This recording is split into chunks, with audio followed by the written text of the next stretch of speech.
Hello student, कैसे हैं आप सब। मुझे आशा और विश्वास है कि आप लोग मस्त और स्वस्थ होंगे। तो चलिए आज की क्लास बहुत बम्पर क्लास करने वाले हैं, जो है ना। क्लास करने से पहले बस जल्दी से अपने जो लिंक जो है जल्दी से व्हाट्सएप या किसी के मदद से अपने दोस्तों के साथ शेयर करें, क्योंकि यहाँ से आज जो क्लास होने वाला है ना, बहुत बम्पर क्लास होने वाला है। इसलिए आज क्लास पे हम बिल्कुल बने रहें, हम अटिक रहें और किसी स्थान पर कलम कॉपी लेकर बैठ जाए, क्योंकि हम पीछे के क्लास में बता चुके थे कि यहाँ से जो आज क्लास होने वाला है बम्पर टॉपिक के साथ आपको क्लास होने वाला है। बायोलॉजी का यहाँ से बुक टॉपिक से होने वाला है। अगर आप पीछे की क्लास में नहीं देखे हैं तो आप जाके प्ले लिस्ट पर जो वीडियो पड़ा हुआ है उसको जाकर आप देख लीजिए, क्योंकि यहाँ से क्लास जो आज होने वाला है एकदम धुआंधार क्लास होने वाला है। इसलिए इस क्लास पे बने रहे और क्लास शुरू करने से पहले आप एक लाइक दीजिए, क्योंकि ध्यान दीजिएगा क्लास में ही आपका बेहतर नॉलेज के लिए, बेहतर कॉन्फिडेंस के लिए यहाँ से स्ट्रगल मेहनत किया जाता है ताकि आपका बेहतर रिजल्ट हो सके। तो आइए आज हम क्लास की बात करते हैं। जी हाँ, पहला क्लास 12 का, जिसका नाम ही है जीवों में जनन। यानी आप पहला क्लास देख रहे होंगे, जिसमें अगर आपको क्लास में देख रहे कि क्लास 12 के बारे में हम लोग पढ़ेंगे, जिसका नाम ही है जीवों में जनन। यानी जीवों में जनन का आपको कुछ वीडियो बता दिया गया, कुछ क्लास ले लिया गया है। अगर आप क्लास नहीं किए हो तो जाकर पीछे की क्लास में देख लें। आइएगा हम लोग क्लास की बात करते हैं, तो जिसमें आज मुझे क्या पढ़ना होगा। जहां से हम लोग पढ़ेंगे आज का जो टॉपिक जो होगा, फर्टिलाइजेशन सिस्टम समाप्त कर दिए। ये किस पिछले क्लास में पढ़ेंगे किस प्रकार से जनन होता है, जनन में क्या होता है, जनन का सही उम्र क्या होता है, कब जनन किया जा सकता है, पेड़ पौधे ना हम लोग टोटल ऑलरेडी पढ़ चुके हैं।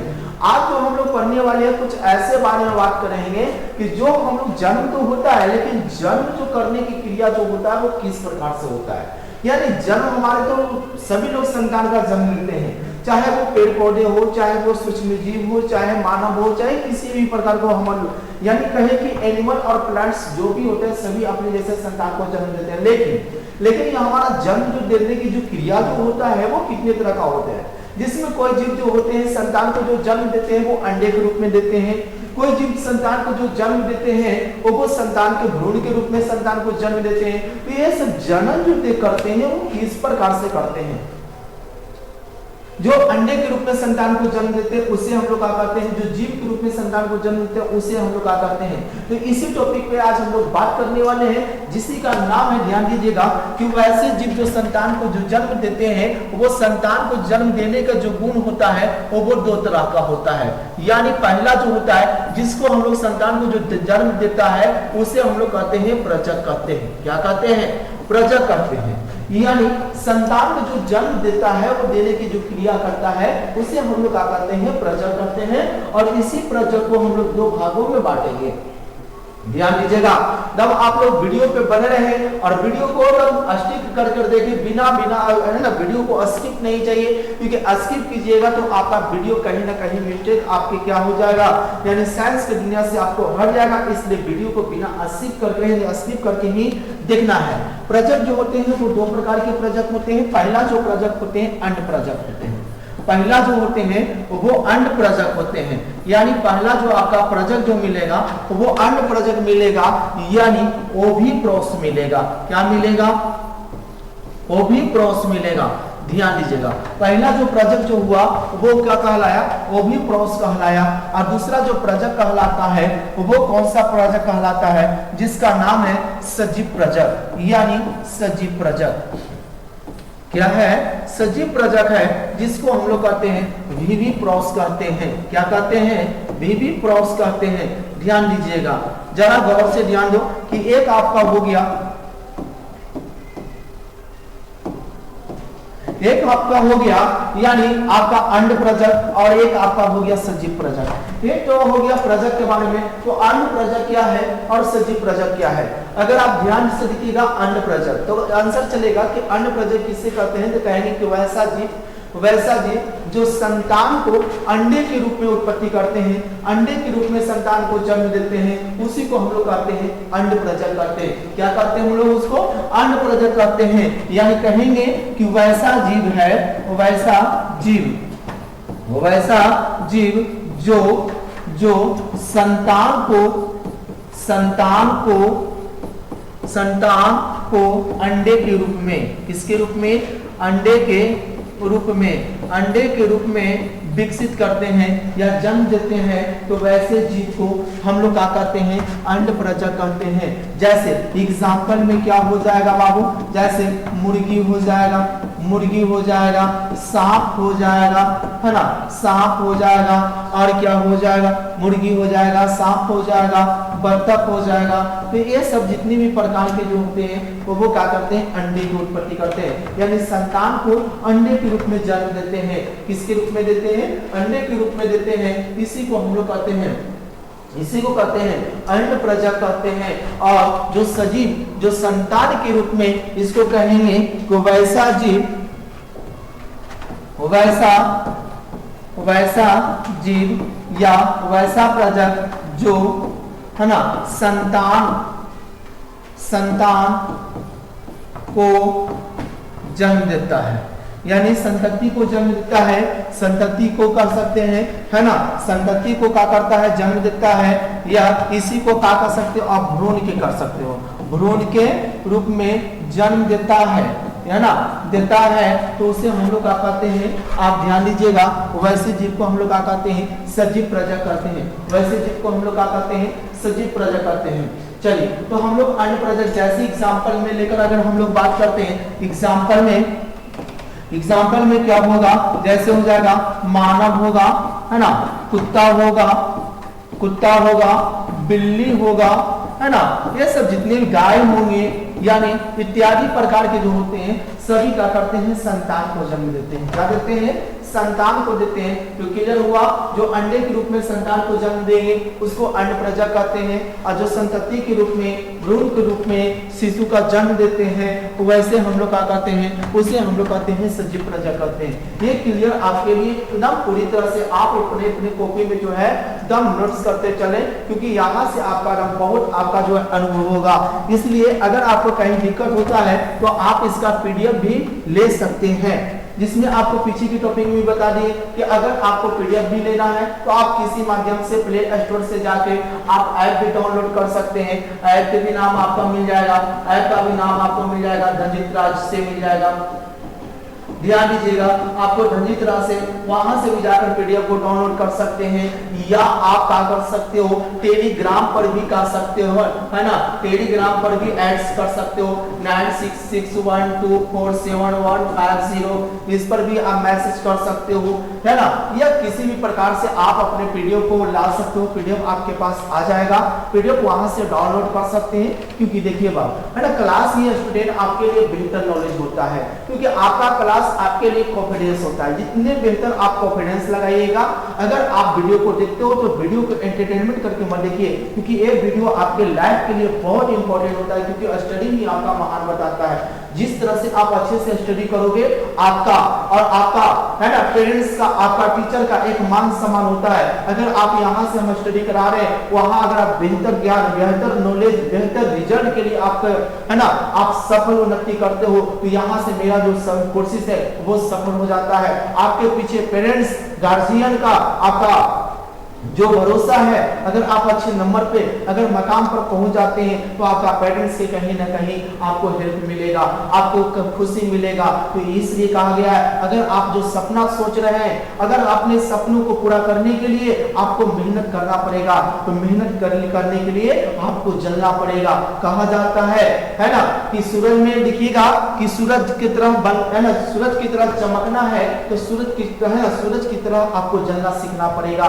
जब तक तुम सूरज की तरह जलोगे नहीं, जब तक सूरज की तरह तुम चमकोगे नहीं। इसलिए ये आपके लिए बहुत इंपॉर्टेंट होने वाला है, क्योंकि आपके लाइफ में बहुत कुछ ऐसे चीज करना है, क्योंकि आपके पीछे, आपके ऊपर बहुत सा जो आपको कर्तव्य को छोड़ा गया है। आप अपने गार्जियन को, आप अपने लाइफ को, आप अपने टीचर को, गार्जियन को, सबको आपको एक साथ लेकर चलना है और उस मौके पे आपको खड़ा उतरना है। तो इसलिए आप लोग इस वीडियो को डोमेस्टिक बने रहें और इस चैनल पर भी आप ईमानदारी से, स्वेच्छापूर्वक, है ना, यहाँ से ये लगना है कि मुझे कुछ इससे हासिल कर लेना है, इस संस्था से मुझे कुछ हासिल करना है, इस चैनल के मदद से कुछ मुझे विकास करना है, तो आइए उसके लिए हम आपके साथ तैयार हैं। तो बस आप लोग वीडियो को बिना स्किप किए हुए जो भी वीडियो यहाँ से जाता है, जो क्लास जाता है, उसको ईमानदारी से देखिए, ताकि यहाँ से मुझे पढ़ाने में तो अपने आप को एक गर्वमान या अपने आप में खुशहाली महसूस होगी, जिसको हम स्टडी प्रदान कर रहे हैं वो बेहतर नॉलेज लेने के लिए तैयार है। तो चलिएगा फिर मैं अपने टॉपिक की ओर लौटता हूँ। तो चलिए, तो उसके बाद हम लोग अन्य प्रोजेक्ट देख लिए, सजीव प्रोजेक्ट देख लिए, और सजीव प्रोजेक्ट देखने के बाद हम लोग टॉपिक की बात करते हैं उसके बाद ये तो जन्म देते हैं, लेकिन कुछ ऐसे भी जीव जो होते हैं, ये जो जन्म देने की जो क्रिया होता है सर, आखिर किसमें होता है? उस एक चक्र भी होना चाहिए ना, कि हाँ किस चक्र के दौरान संतान का जन्म होता है, किस प्रकार से संतान का विकास होता है, तो वो आखिर गुण है क्या, वो किस प्रकार से गुण डेवलप करेगा, उसी गुण का चक्र का नाम है, जिसका नाम है, याद रखिएगा क्वेश्चन का नाम है, बहुत इंपॉर्टेंट क्वेश्चन है, जिसका नाम है यानी मध चक्र नाम है, जिसका नाम है मध चक्र। ध्यान दीजिएगा, स्त्रियों में जो होने वाला यानी मानव में जो होता है, यानी मानव में जो होने वाला क्रिया है, ये किसमें क्रिया होने वाला है? मानव में जो होने वाला क्रिया है वो चक्र के रूप में काम करता है। पहला जो होता है आपका एक चक्र है, जिसका नाम है मध चक्र, और दूसरा का नाम है, बाबू ध्यान देना, दूसरा के नाम है ऋतु चक्र। ये दोनों चक्र जो होता है ना, जीवन में सबसे महत्वपूर्ण होता है। तब आइएगा दोनों को अच्छे से समझेंगे, यानी ऋतु चक्र, और यहाँ से क्वेश्चन हमेशा पूछा जाता है क्वेश्चन को, यानी ऋतु चक्र और मध चक्र क्या है। तो ऋतु चक्र में आप पढ़ लो और मध चक्र में आप पढ़ोगे, बहुत सारे इंपॉर्टेंट टॉपिक पढ़ने वाले हैं, तो इसलिए आप टॉपिक पर बनिए।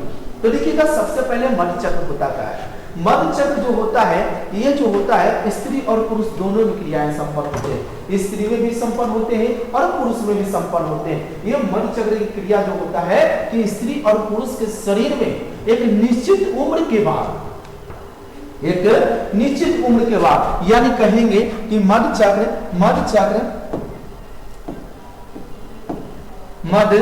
है ना, मध चक्र, ध्यान दीजिएगा, मध चक्र एक ऐसी प्रक्रिया है, जिसके या जिसमें नर तथा मादा, यानी स्त्री और पुरुष, नर तथा मादा के शरीर में एक निश्चित उम्र के बाद, ध्यान दीजिएगा, उम्र के बाद। टॉपिक पर जरा गौर से ध्यान दिया जाए। कहेंगे कि मध चक्र एक ऐसी प्रक्रिया होता है, मध चक्र एक ऐसी प्रक्रिया होता है ना, जो नर और मादा दोनों के शरीर में एक विशेष उम्र के बाद जो होते हैं, स्त्री और पुरुष के शरीर में, गौर से देखा जाए, स्त्री और पुरुष के शरीर में जो होते हैं, दोनों में एक विशेष प्रकार के गंध आते हैं, उसमें एक विशेष प्रकार का गुण निकलते हैं। जैसे मान के चलो, यानी मानव को ध्यान दीजिएगा, मानव को दो रूपों में देखें। जैसे मान के चलो नर की बात करेंगे और मादा की बात करेंगे। देखिएगा, ये गुण जो होता है नर में अगर बात करेंगे तो नर में जो होता है ये कितना से होता है? 15 से 18 वर्ष के, यानी ये जो क्रिया जो प्रारंभ जो होता है वो 15 से 18 वर्ष के आयु में जो होता है, प्रजनन अवस्था में आ जाते हैं, पुरुष प्रजनन अवस्था में आ जाते हैं। इस अवस्था में क्या होता है कि पुरुष के शरीर से, यानी नर के शरीर से जो होता है वो एक गुण निकलता है, यानी एक हार्मोन निकलता है। ये क्या बनता है? हार्मोन बनता है, और हार्मोन बनता है, और इसमें हार्मोन में जो क्या होता है, इसी हार्मोन में क्या बनता है? एक विशेष प्रकार के गंध बनता है। इसी में एक विशेष प्रकार के गंध होता है, इसी में एक विशेष प्रकार की क्या होते हैं? गंध होते हैं, और इसी के कारण इस गंध में जो होता है टेस्टोस्टेरोन पाया जाता है। ध्यान दीजिएगा, टेस्टोस्टेरोन पाया जाता है, ध्यान देना है गौर से। ये क्या पाया जाता है? टेस्टोस्टेरोन पाया जाता है। जब पुरुष के शरीर में टेस्टोस्टेरोन आ जाता है तो पुरुष के चेहरे पे बाल आना शुरू हो जाता है, और टेस्टोस्टेरोन के कारण ही पुरुष के चेहरे पे बाल आता है। जहां से ऑब्जेक्टिव आपसे कर सकता है कि पुरुष के शरीर पे जो चेहरे के ऊपर बाल जो आता है वो किसके कारण आता है? टेस्टोस्टेरोन के कारण आता है। किसके कारण आता है? टेस्टोस्टेरोन के कारण होता है। और यही टेस्टोस्टेरोन जो होता है हार्मोन जो होता है जिसको हम लोग पढ़ेंगे वीर्य के रूप में हम लोग काम करेगा, वीर्य के रूप में काम करेगा। और वीर्य का मतलब ही होता है, वीर्य का मतलब जब होता है कि हमारे शरीर में जो शुक्राणु बनते हैं वो शुक्राणु बनते हैं, क्या बनते हैं, शुक्राणु बनते हैं, उसी को हम लोग क्या कहते हैं, वीर्य कहते हैं। और यही वीर्य जो होता है, अगर वीर्य की बात करते हैं कि अगर संकलन करने के बाद, हैंड मैथुन करने के बाद जो हमारे शरीर से होता है 3 यानी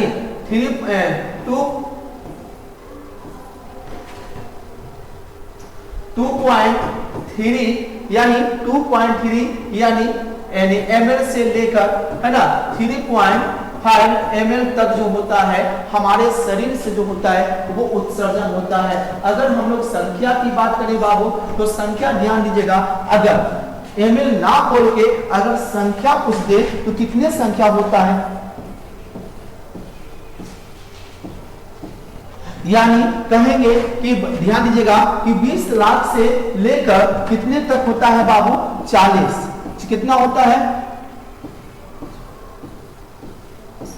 यानी 20 लाख से लेकर 40 साल यानी 40 लाख के संख्या में जो होता है वो एक बार अगर ml ना देखे संख्या दे दे तो इतने संख्या में क्या होता है हमारे शरीर से जो होता है उत्सर्जन होता है, वो कौन कहलाता है, वो शुक्राणु कहलाता है। क्या कहलाता है, शुक्राणु कहलाता है। एकदम ध्यान दीजिएगा टॉपिक पे। तो यही शुक्राणु जो होता है हमारे शरीर को क्या करता है, एक गंध के रूप में बनाता है। और वो गंध में सभी में जो होते हैं वो गंध जो मिलाने के जो काम करता है वो कौन सी गंध मिलाता है, उस गंध का नाम है, जिसका नाम है प्रोमेंस गंध।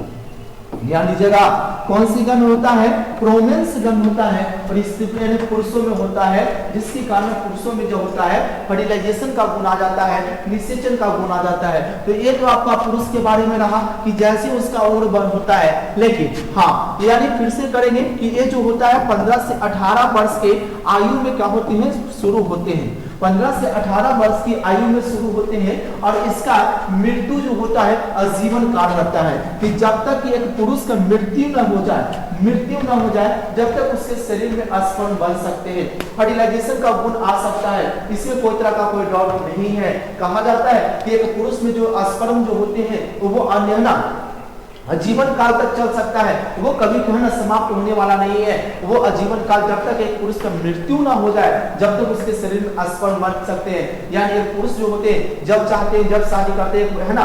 हाल फिलहाल में ही एक देखे होंगे, सुने होंगे आप लोग इंटरनेट के जमाने में कि देखिए एक पुरुष जो था वो 60 साल की उम्र में क्या किया, वो विवाह किया। बहुत सारे ऐसे व्यक्ति जो 60 साल 50 साल 40 साल की उम्र में क्या करते हैं, वो शादी करते हैं। तो यहाँ पर देखिएगा कि इसलिए कि वो पुरुष के शरीर में जो होता है वो शुक्राणु हमेशा बनता है, वो हमेशा फर्टिलाइजेशन करने का हो सकता है, बट लेकिन उनमें कमियां कुछ हो जाती है, लेकिन वो स्पर्म बना सकते हैं।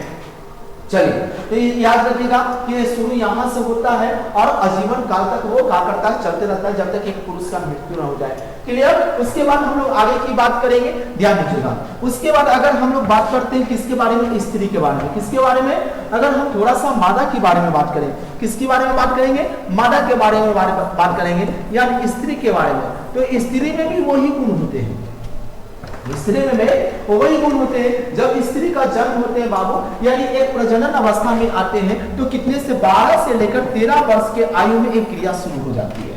जैसे वो 12 से 13 वर्ष की आयु में जब जाती है, वो बढ़ती है, तो इसी में क्या होते हैं, इसके शरीर से भी एक विशेष प्रकार के गंध निकलते हैं, एक विशेष प्रकार के गंध निकलते हैं, जिसको हम लोग गंध को नाम है एस्ट्रोजेन, है ना। एस्ट्रोजेन में हम लोग देखेंगे एस्ट्रोजेन, ध्यान दीजिएगा, इसमें रिलैक्सेशन हार्मोन और ऑक्सीटोसिन भी बनेगा, है ना। तो इसमें जो होते हैं, इसमें भी एक विशेष प्रकार के गंध बनते हैं, और वो गंध भी है, और वो भी गंध क्या करता है, प्रोमेंस गंध होता है। दोनों का नाम ही प्रोमेंस गंध होता है। और प्रोमेंस गंध आने के कारण जो होता है, इसमें जो होता है, इसमें जो संतान का जो जन्म होता है एक निश्चित समय के बाद, और यहीं से जो इसमें जो होता है मासिक चक्र की क्रिया शुरू होता है। मासिक चक्र, यानी मासिक चक्र को हम लोग क्या कहते हैं, आवर्त चक्र भी कहते हैं, या इसको हम लोग मंथ साइकिल भी कह सकते हैं, या शॉर्ट में आप इसे क्या कर सकते हो, MC भी कर सकते हो। तो ध्यान दीजिएगा, ये जो क्रिया होता है स्त्रियों में होने वाला है। किसमें होने वाला है? स्त्रियों में होने वाला है। ये जब क्रिया जो होता है इस उम्र से शुरू हो जाता है और ये क्रिया समाप्त कब होता है? अगर आपसे कम कह देगा, कम से कम कह देगा तो याद रखिएगा कि 40 से 45 वर्ष तक आएगा। ध्यान दीजिएगा, अगर कह देगा कि एक स्त्रियां जो है कितने संतान के यानी कितने उम्र तक संतान को जन्म दे सकती है, तो याद रखिएगा 40 से 45 वर्ष। लेकिन अगर अधिकतम कह देगा, क्या कह देगा? अधिकतम कह देगा, अधिकतम कहेगा तो एकदम ध्यान से मारिएगा 50 वर्ष। अगर अधिकतम कह देगा तो कितना मारना है? 50 वर्ष मारना है। अगर कम से कम कहेगा तो 40 से 45 वर्ष मारना है। तो इसी प्रकार से देखिएगा कि एक स्त्री जो होती है इतनी उम्र तक यानी जब तक स्त्रियों में मासिक चक्र की क्रिया रहेगा यानी आवर्त चक्र की क्रिया रहेगा, जब तक एक स्त्री जो होता है संतान को जन्म दे सकती है। लेकिन जब उस स्त्रियों में मासिक चक्र की क्रिया समाप्त हो गया तो वो स्त्री संतान को जन्म नहीं दे सकती है। एक टॉपिक आपके लिए बहुत बहुत इंपॉर्टेंट रहा। इसलिए जब दोनों में गुण आ जाता है, स्त्री और पुरुष दोनों में गुण आ जाता है, तब यहां से बनता है, तब जाकर कहते हैं हम लोग, देखिए स्त्री के शरीर में भी आ गया और पुरुष के शरीर में भी आ गया, तो उसी को हम लोग कहते हैं। ध्यान दीजिएगा, यही क्वेश्चन अभी हम लोग बात कर रहे थे मध्य चक्र के बारे में। किसके बारे में बात कर रहे थे? मध्य चक्र के बारे में बात कर रहे थे। कहे थे कि यह मध्य चक्र एक ऐसी प्रक्रिया है जिसमें नर और मादा के शरीर में एक निश्चित उम्र के बाद उसके शरीर में है, एक निश्चित उम्र के बाद, एक निश्चित है ना उम्र के बाद शरीर में एक विशेष प्रकार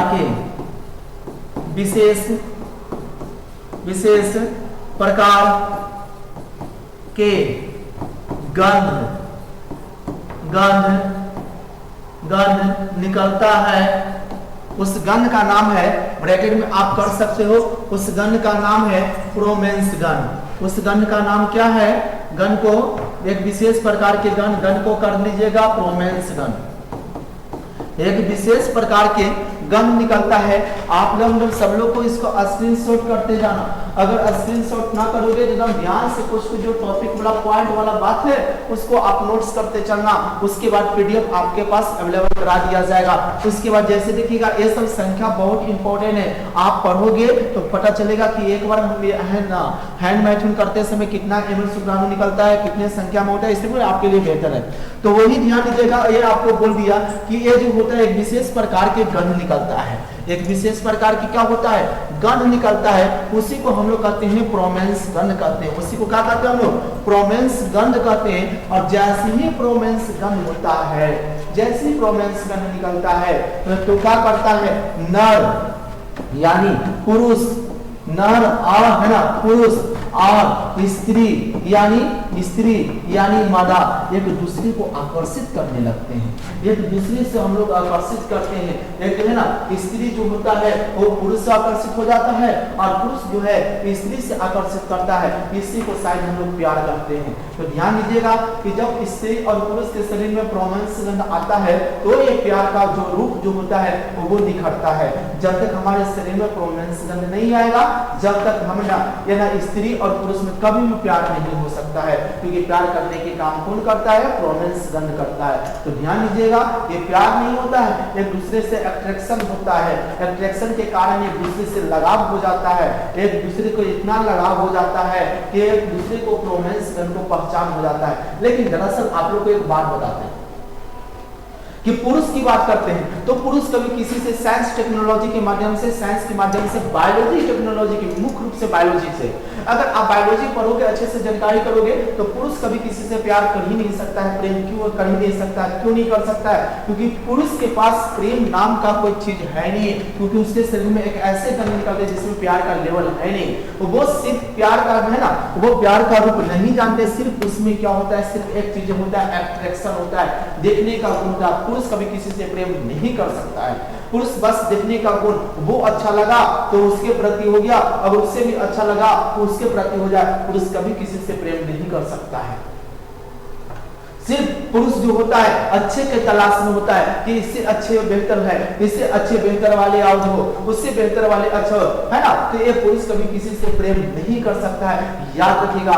विशेष करके गर्ल्स लोग को बोला जाता है कि पुरुष जो है कभी किसी से प्रेम नहीं कर सकता। लेकिन हाँ, स्त्री जो होती है वो उसमें क्या होता है, अट्रैक्शन की मात्रा कम होती है और प्रेम की भावना ज्यादा होती है। इसलिए स्त्री को देखिएगा, अगर स्त्री किसी से भी लंगड़ा अंगड़ा जितना भी चलेगा, गोरा है ना, गोरा काला जितना भी चलेगा, अगर एक स्त्री जिस पुरुष से प्रेम कर लिया, चाहे वो कैसे हो, चाहे गोर आंगर लांगर का है ना, कैसनो भी है, उसके नजर में वो ही सलमान खान बन जाता है। याद रखिएगा, स्त्रियों के पास अट्रैक्शन कम होता है और प्यार ज्यादा होता है, और पुरुष के पास अट्रैक्शन ज्यादा होता है, प्यार कम होता है। इसलिए पुरुष के पास प्यार का नाम कोई है ही नहीं। तो चलिएगा, आप लोग विशेष करके ध्यान टॉपिक को दीजिएगा, क्योंकि अब उसके बाद हम लोग करें तो मध्य चक्र हमारा जो क्लियर हो गया, तो मध्य चक्र में तो किसी का कोई डाउट नहीं है। अगर किसी का डाउट है तो आप इसको बोल सकते हैं, है ना।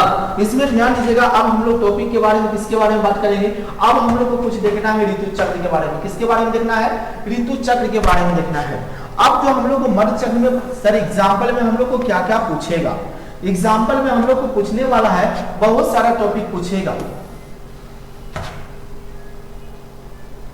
जैसे अगर आपको देखिए, ध्यान दीजिएगा, हम लोग को पूछे क्या क्या कि किस प्रकार से होता है। देखिएगा, ऋतु चक्र तो हम लोग पढ़ेंगे, लेकिन मध्य चक्र में ऑब्जेक्टिव ध्यान दीजिएगा, टॉपिक ऑब्जेक्टिव है। जैसे कह देगा मध्य चक्र, तो मध्य चक्र जिस सभी में होता है, गाय हो जाता है ना, भैंस हो जाता है ना, कुत्ता हो जाता है, भेड़ हो जाता है ना।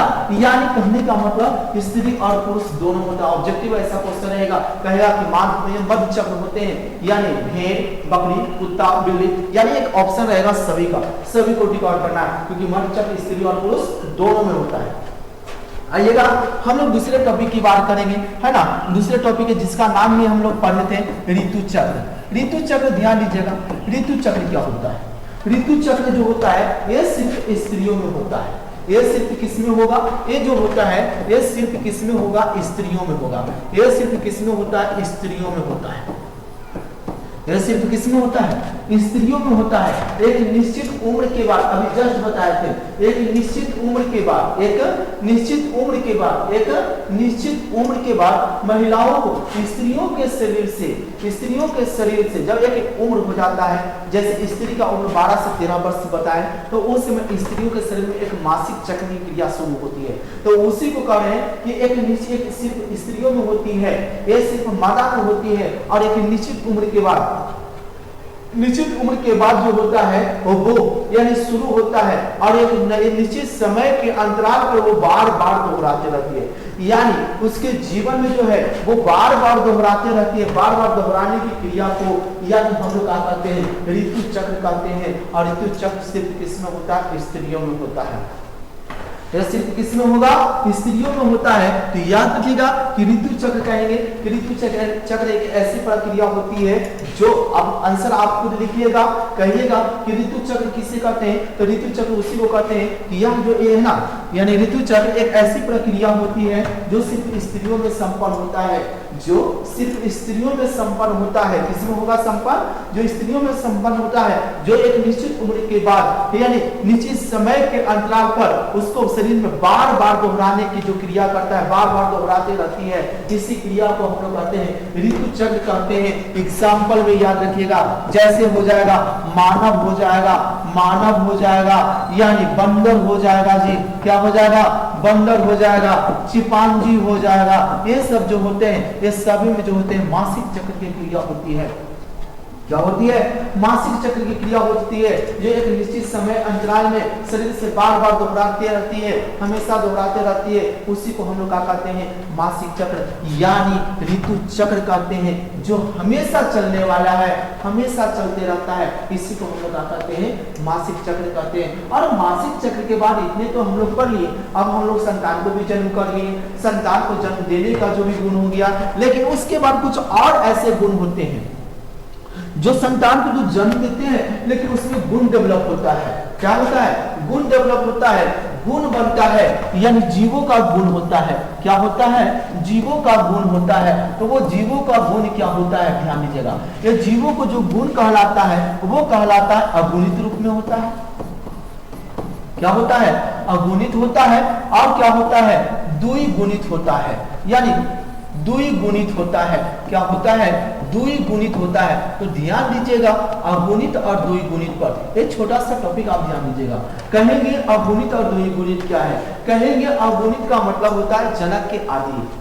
जनक के आदि को अगुणित कहते हैं और जोड़ा के रूप में होता है उसे द्विगुणित कहते हैं। कहेंगे कि जब, ध्यान दीजिएगा, कहेंगे कि जब जीवों में गुण सूत्र की संख्या, गुण सूत्र के संख्या जनक के आधी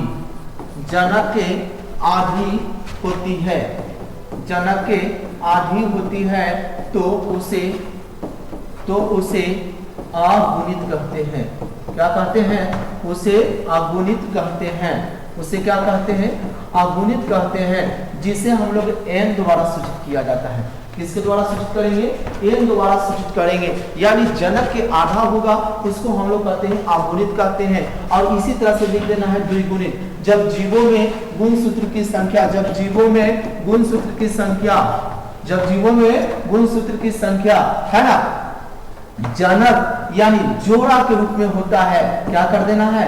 जोड़ा के रूप में होता है। जोड़ा के रूप में होता है। किसके रूप में होगा?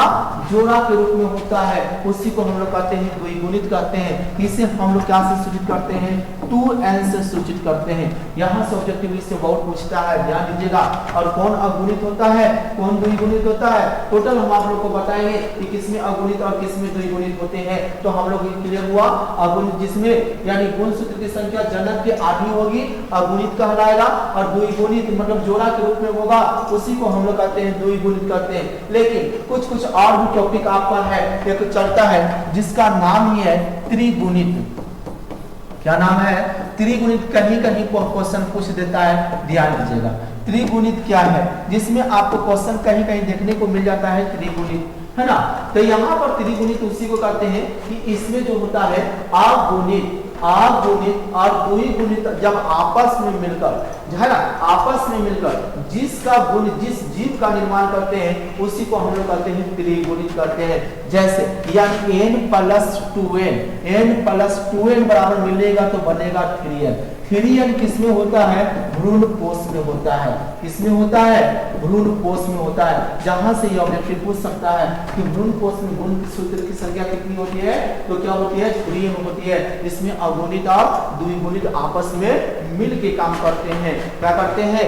मिल के काम करते हैं। तो इतना आप सबसे पहले क्या करो, इतना आप कॉपी करो, और कॉपी करने के बाद क्या करो, आप इसको एक एक टॉपिक को आराम से कॉपी कीजिए। और है ना, उसके बाद जो आपको बोला गया है टेलीग्राम, व्हाट्सएप पे आप या प्ले, है ना, ऐप के माध्यम से आप यहाँ से पीडीएफ मंगा सकते हैं। हम यहाँ से पीडीएफ सेंड करने की कोशिश करेंगे। तो चलिए हम आपको अगले क्लास में फिर से इसी चैनल पे, इसी टॉपिक पे, इसी संस्था पे मिलेंगे। जब तक हमारे तरफ सभी स्टूडेंट, सभी दोस्तों के, है ना, जय हिंद।